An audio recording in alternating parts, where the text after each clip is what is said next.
There are collapses in football, and then there are detonations. Uruguay's exit from this World Cup was not a bad night, not a cruel bounce, not one of those tournaments where the margins simply turn against you. It was something darker, something louder, something that started behind closed doors and spilled onto the pitch in front of the world. A team expected to glide through a favorable group didn't win a single match. A nation that arrived with hope, pedigree, and firepower left with silence, blame, and disbelief. And the deeper you look, the less this feels like an upset and the more it feels like an implosion. By the end of this video, you will understand exactly why Uruguay did not fall because they were outclassed, but because they cracked from within. And if you care about the stories beneath the scoreboard, subscribe now, because what happened in that dressing room changed everything. That is the contradiction at the heart of this disaster. Uruguay had the draw, the talent, the reputation, and a coach famous for dragging teams past their limits. Marcelo Bielsa was supposed to impose order, discipline, and intensity. Instead, his final days at this tournament exposed confusion, fatigue, mistrust, and open rebellion. The very methods meant to sharpen Uruguay seemed to break them. The man hired to unite the squad became the figure they no longer believed in. Think about that for a moment. The favorite was not beaten by superior opponents first. It was beaten by doubt, by division, by doubt. On paper, the path looked manageable. Uruguay entered the group with expectations of control, not survival. Spain carried prestige, yes, but Uruguay believed they could match them. The other fixtures looked navigable. Cape Verde were cast as outsiders, useful background in a story that was supposed to end with Uruguay advancing. That is why the collapse felt so jarring. It did not just shatter predictions, it mocked them. 3 matches, 0 wins, 1 point, and an exit that grew more humiliating with every minute. While Uruguay searched for answers, Cape Verde kept moving, kept believing, kept doing exactly what underdogs are supposed to do when favorites lose themselves. But the scorelines only tell you the surface story. Pull back further and the picture grows darker. In the hours before the decisive match against Spain, the atmosphere inside Uruguay's camp was not tense, it was combustible. Players were not simply frustrated with results, they were questioning the entire direction of the team. Training had become a point of resentment. Bielsa's sessions were notoriously punishing, physically exhaustive, mentally relentless, and for a squad already stretched by tournament pressure, they began to feel less like preparation and more like punishment. Senior players wanted balance, Bielsa demanded more. Senior players wanted clarity, Bielsa demanded obedience. Senior players wanted trust, Bielsa demanded sacrifice. And somewhere in that standoff, the connection snapped. Reports of tactical disagreement only deepened the fracture. Some players believed Uruguay were overcomplicating matches they should have simplified. Others felt the system asked too much of exhausted bodies and delivered too little in attack. Movements were rehearsed, but belief was gone. Pressing triggers were drilled, but conviction was gone. Authority remained on the whiteboard, but trust had already left the room. Stay with that, because once a squad stops trusting the voice in front of it, every instruction arrives half a second late, every run feels forced, every mistake gets heavier, and every setback becomes fatal. Then came the breaking point.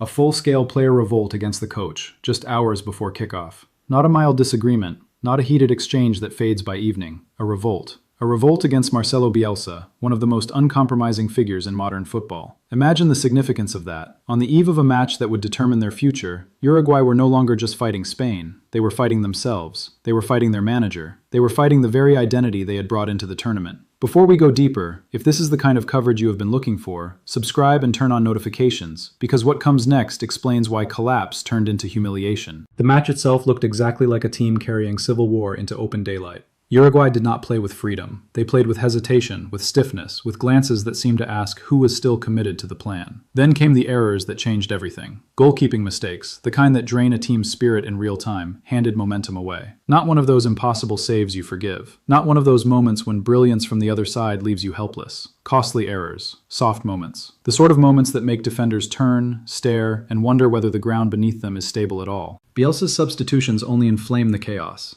Instead of calming the game, they seemed to deepen the disconnect between bench and pitch. Fresh legs arrived without fresh ideas. Uruguay needed composure. They got more confusion. They needed a spark. They got a reshuffle that looked like panic. And there, in the body language of Captain Federico Valverde, you could see the entire crisis written in real time. The frustration, the disbelief, the arms spread wide, the glance toward teammates, the glance toward the sideline, the look of a captain trying to pull together a team that no longer felt whole. And yet, even then, the numbers behind the eye test told the same story. Uruguay were not creating enough. Not enough clear chances, not enough decisive final balls, not enough conviction near goal. Possession without incision, effort without harmony, pressure without purpose. That is what division looks like in football. It does not always scream. Sometimes it just suffocates. Sometimes it turns talented players into strangers. Sometimes it makes a proud team look ordinary, then lost, then finished. The cruelest image of all may not have been anything Uruguay did. It may have been Cape Verde advancing. Sit with that. The supposed side story outlived the headline act. The team tipped to fill space in the group ended up defining it. While Uruguay wrestled with internal suspicion, Cape Verde embraced clarity. While Uruguay argued with leadership, Cape Verde trusted theirs. While Uruguay looked inward and broke, Cape Verde looked forward and rose. That contrast is brutal. It is also the whole story. After the elimination, Bielsa did not hide behind platitudes. He did not offer polished excuses or comforting noise. In a post-match interview charged with anger and emotion, he accepted responsibility. That matters. It matters because managers at moments like this often reach for luck, referees, injuries, or fine margins. Bielsa did something more revealing. He owned the failure, and in doing so, he confirmed its scale. This was not a fluke. It was a breakdown. Not just tactical, not just physical, structural, emotional, human. And that is the bigger picture here.